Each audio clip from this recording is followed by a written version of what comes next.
The youngest of 13 children, St. Ignatius was born in the Basque province of Spain in 1491 and lived his teenage years as a page for King Ferdinand's Minister of Finance.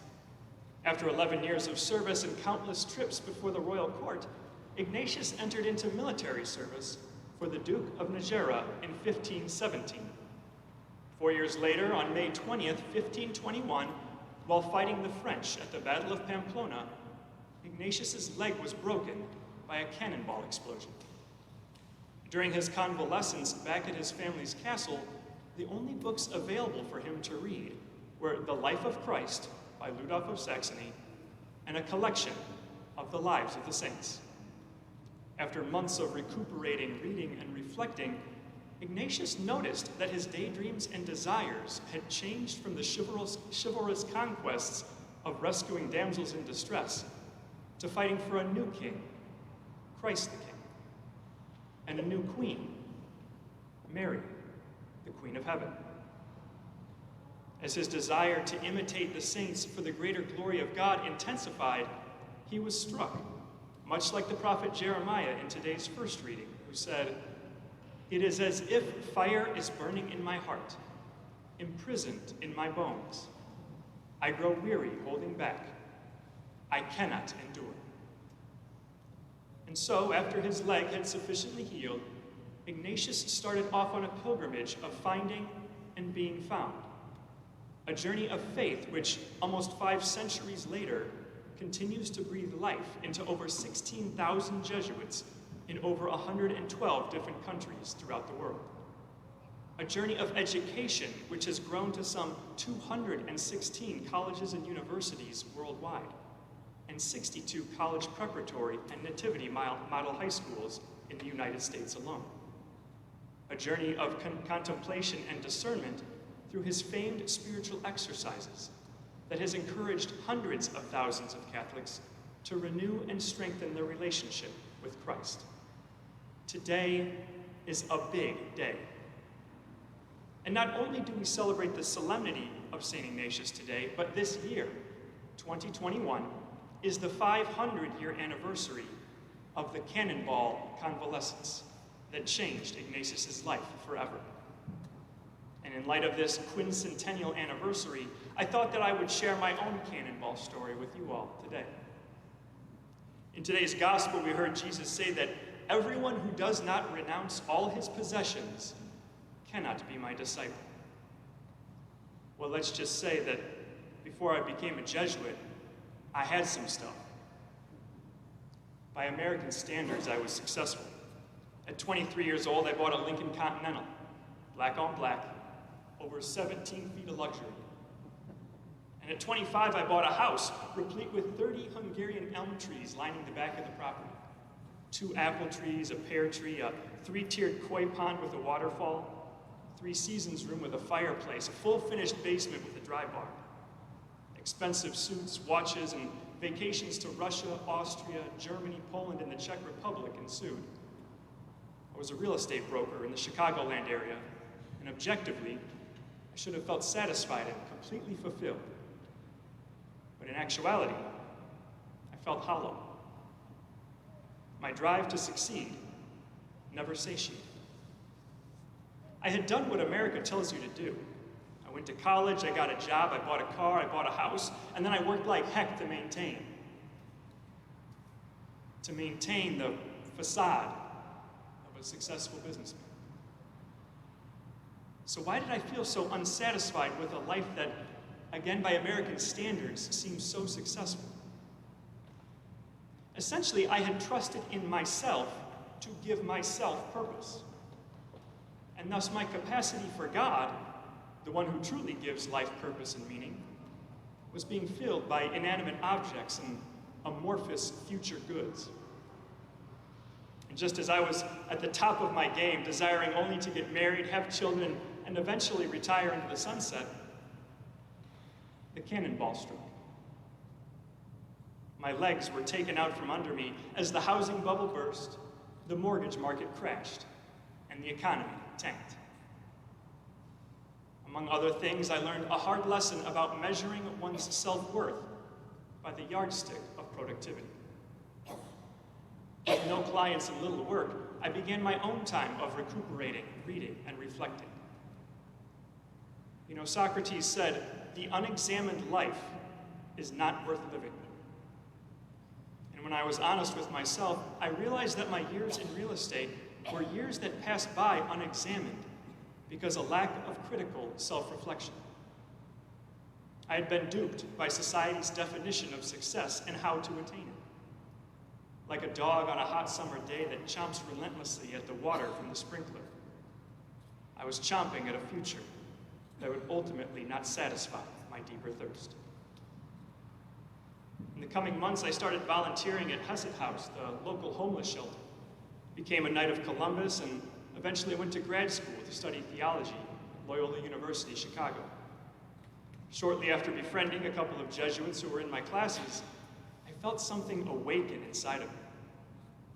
One evening, while using Ignatian contemplation to imagine myself into the scripture story of the rich young man, the man who went away sad because Jesus had told him, like in today's gospel, to leave everything behind in order to follow him. I felt that Jesus, though appreciative of my return to the faith, was asking me to be more, to do without, and ultimately to come follow him. Truly, as theologian Aaron Viviano writes, the power of biblical texts to inspire one's identity springs from their performative force. Such texts have the potential to enact a new reality in the mind of the reader by suggesting a radical path of generosity and forgiveness. These possibilities are made present as new life options. As I continue to rub shoulders with my new Jesuit friends and along with monthly spiritual direction, the frightful idea that Jesus was calling me to religious life came to dominate my thoughts. But poverty, chastity, and obedience?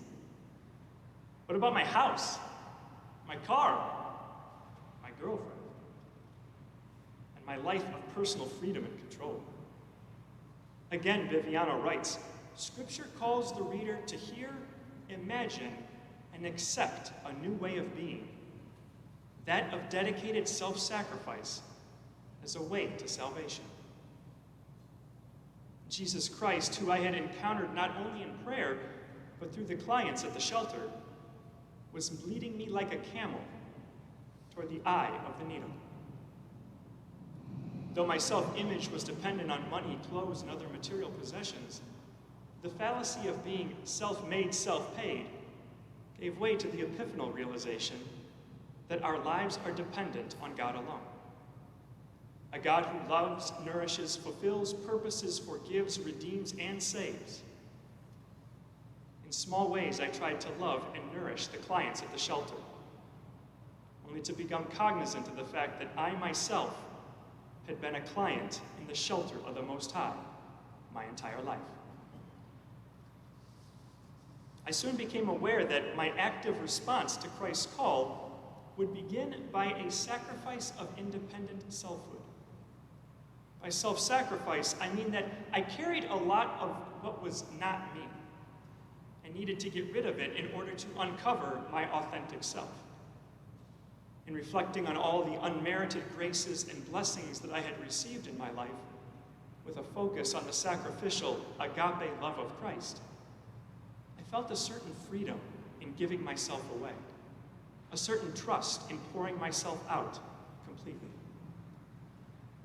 Truly, God's abundant generosity through sacrificial love becomes itself the model of discipleship. In a sense, the world, with all its pomp and circumstance, makes a claim on us, and thus obscures the earlier claim that God has placed on our hearts. By laying down my egoism and setting aside my pride, I reclaimed my authentic, God-created, God-inspired self.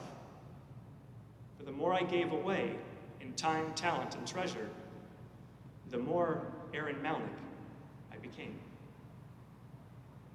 What Christ was inviting me to was a deeper relationship with him through his people. Over those years of volunteering, I felt more humanly connected than ever before. And at the same time, more divinely connected than ever before. Christ had called me out of myself, and in a paradoxical way, back to myself through his mystical body. In coming to better know Christ through his people, I came to better know myself. Like the prodigal son, I was lost and had been found. I was dead and am alive again.